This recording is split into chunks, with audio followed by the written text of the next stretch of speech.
to another episode of Cooking with the Jacobs. Y'all, it definitely has been a minute since we have recorded. We had some videos on Stash, and now we are back to making some more videos, y'all. So, yes. Anyway, today I'm gonna do some enchiladas. I'm gonna show you guys how to make the easiest pan of enchiladas of your life. There will be no rolling. It's gonna be in one pan. It's gonna be like an enchilada casserole, if you will, because we're gonna layer it. I was gonna do some burritos, but they didn't have everything I needed for the burritos, so that's the reason why you see those burrito tortillas, but we're going to use those. These are the ingredients that we're going to use to make the enchiladas. Um, and like I said, once I realized I could not make the burritos, like these refried beans was really for the burritos, but I'm thinking I may put a little bit in my enchilada mix just to go, just to make it. It's gonna be fine. All right, so if you stay tuned, if you want to see how that comes out, um, yeah, stay tuned. All right, y'all, so we are back. Hopefully you guys can see that. I just have my favorite pan sitting on the fire. I just rinsed it out. All that is just water in there. So we're just kind of clearing that out. Let me turn my fan on medium, and hopefully you guys can still hear me. Um, we are gonna just brown up our ground meat. That's all we're gonna do. You guys know how to brown up ground meat. Just season it as you will. Don't put a lot of different seasonings in it. I'm only gonna put a couple of things. I'm gonna put some onion powder, some garlic powder, some accent. I'll put a little bit of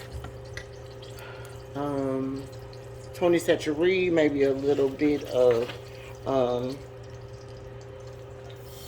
did I say Lowry seasoned salt? I think I said Lowry seasoned salt. And I think that's going to be about it. You don't want to put too much seasoning in it because, you want it to taste like, you know, enchiladas, Mexican. So I'm not going to put anything like Italian seasoning or anything like that.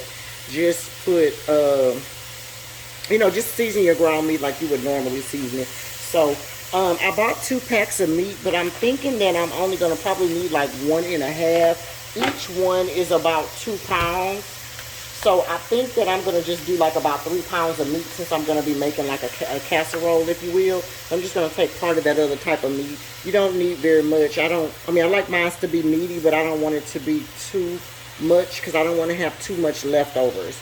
Nor do I want to cook. I just want to cook 1 pan. Okay? And so this will make 1 large pan.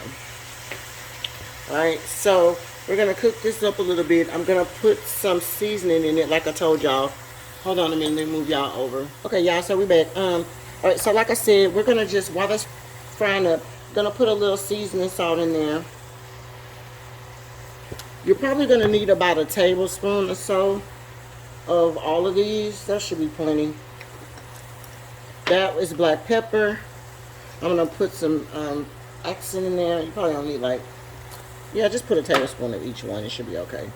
And I'm going to put a little bit of this Tony Chachere. You probably only need like, you probably can still put a tablespoon if you want. Or you could put like a teaspoon and then put more of the put more of the Lowry's if you want. It's just up to you. If you like them both, then just put like half and half of each, My husband likes, the Creole seasoning, and I like it too. And then I like the Lowry's. All right, so this is just garlic powder. So I love garlic powder. So we're gonna put, actually that's onion powder, I think. Yeah, that's onion powder actually. So that's also gonna need 1 tablespoon. The garlic powder is what I said that I may put a little bit more than a tablespoon just because we like garlic. But you don't have to put that much. Like 1 tablespoon is plenty though.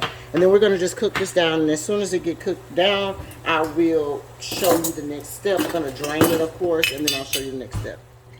Okay, y'all. So look, we browned the meat or whatever the case may be already, right? We drained the fat.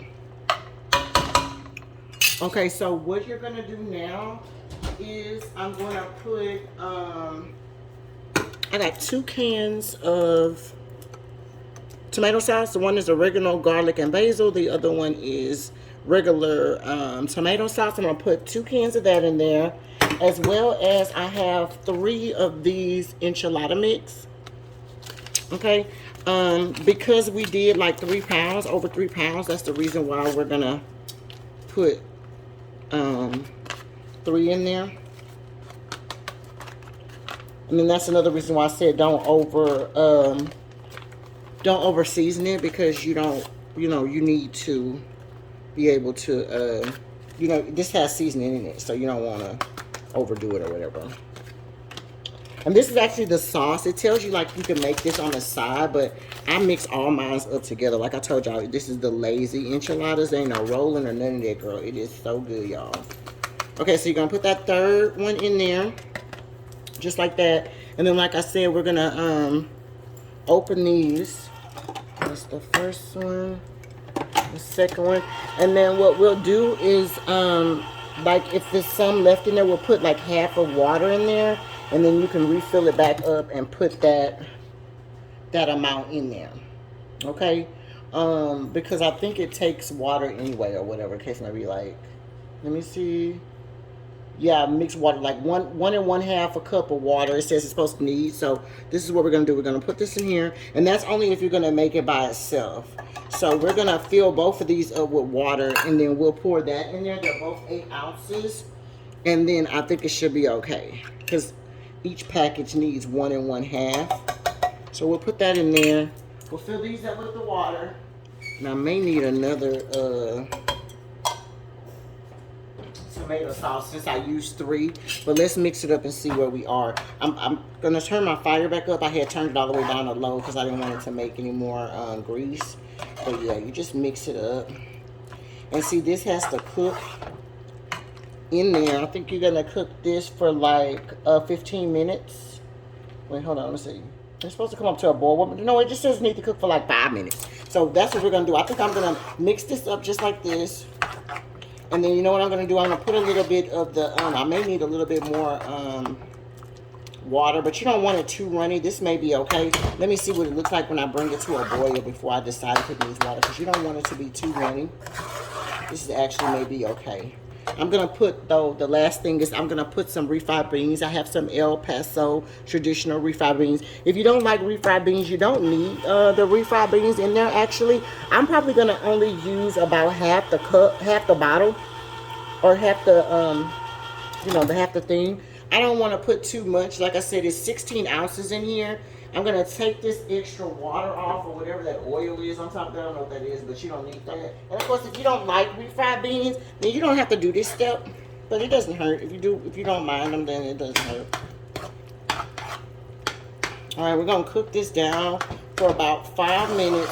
I think I'm going to put a little bit of water in there, just maybe like 1/2 of a cup. So not a full 8 ounces, just like about 4 more ounces. Maybe too thick. So I'm gonna put a little bit more water in there. Yeah. That way all that stuff can kind of loosen up a little bit. We're gonna cook this for 5 minutes, and then we're gonna come back in 5 minutes, and we're gonna see where we are. Okay, I'll taste it and everything, because you need to make sure that you like the way that this tastes before you get to mixing it, because again, this is what's going to be on the inside of your enchiladas. You know, this is the meat part.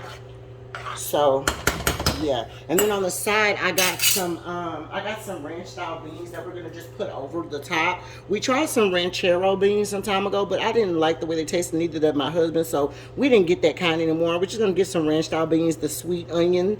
I love that kind. I'm gonna put some onions in that, and we're just gonna put that on top of it to eat with it. To eat with the food or whatever the case may be.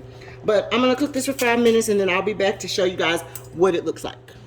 All right, y'all, so boom, we are back. This is what it looks like after about 5 minutes. You wanted it to be kind of thick like that. Of course, the beans does help it thick up a little bit, but that's how you want it to be. You don't want it to be too runny, and you don't want it to be too loose. Okay, so that right there looks pretty good. I'm going to move you guys over to the other side while we make we're gonna make the casserole now. So let me put you guys on hold and I'll move you guys to the side so we can go ahead and make the casserole. In the meantime, in between time, cut your oven on 400 degrees. Okay, y'all, so I am back. Okay, we got our mix on this side. I had to get my beans together so it can be ready for my men at one time, y'all. But anyway, okay, so that's our mix that we got on that side right there, right? We got our burrito. You're gonna need burrito tortillas. You can use burrito, or really on the cool, you don't need burrito. You really can use like fajita or whatever. They don't have to be super big. It's just because, like I told you guys, I was gonna make burritos, and so that's the reason why I got these. But you definitely don't have to get the big ones if you don't want. You can get the regular size ones that you would use to you know, do it normally. Okay, so also you're gonna need you some cheese. I have 2 bags of this, but you're gonna need some Mexican blend cheese, or you can use some regular cheddar cheese if that's what you like. Cheddar cheese. All right, so we're gonna put just a little bit down at the bottom, just to have a little, you know, because you like everybody to have some. And of course, you know, we like ours meaty and cheesy, so that's what we're gonna do. And put that all down at the bottom just like that. I'm also gonna put a little bit of cheese down at the bottom too. Just because everything that you taste, you want it to have, you know, everything in it. So we're gonna put a little light layer of cheese there. Super duper easy. And then we're gonna take these rolls. We would normally have to put the stuff in there, roll it all up, sit it in there, put a little thing on top. No, we ain't gonna do none of that stuff like that, y'all. Put that right on top, like just like that. I'm gonna fold it in half, and then I'm gonna put it on the other side too, because I don't want any of them out. And just because these are so big is the reason why. If I had smaller ones, it would be 4 could fit on each one, you know, easy peasy. Okay, and so you're just gonna do the same thing over and over and over. When you get here to this layer, you're gonna go put your some here, put you a layer of this. I like to kind of make my bottom have a lot of sauce on it, like my first layer, especially when I'm making something, just because, you know, when you know, as it goes, you can like kind of spread it out more, but you want to have a good bite, you know, of the stuff in there. And I don't remember if I told y'all already, but your oven needs to be on 400 degrees, because you're going to just have to pop this back in the oven. That's why I told you it's so super duper easy, y'all. Like, as soon as it's ready, making the stuff is probably what takes the longest to do. You know what I mean? It's making it, so yeah. All right, then we're gonna take that other one and we're gonna fold it in half.